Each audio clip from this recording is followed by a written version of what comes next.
Tää meidän tulisi keskustella, koska eipä kai voi olla aivan normaalia, et sun koko perhe asuu meidän kylpyhuoneessa. Ja että aina kun mä vien sut romanttiselle illalliselle, niin sä karkaat naisten vessan ikkunasta pihalle. Onko sulla ehkä mulle jotain kerrottavaa, vai onko koko juttu vain mun vaino harhaa?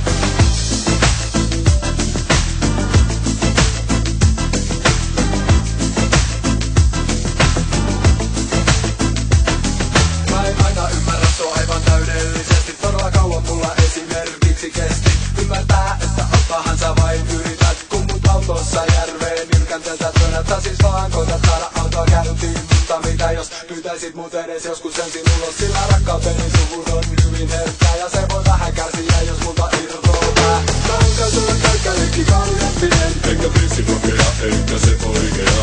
mä luulin, että rakkautemme olisi ikuinen, Mut sulla on aina toinen mies komerossa. mä oon kai sulle pelkkä leikki kaljapinen, Eikä prinssirokea, eikä se oikea. mä luulin, että rakkautemme olisi ikuinen. Mut sulla on aina toinen mies komerossa.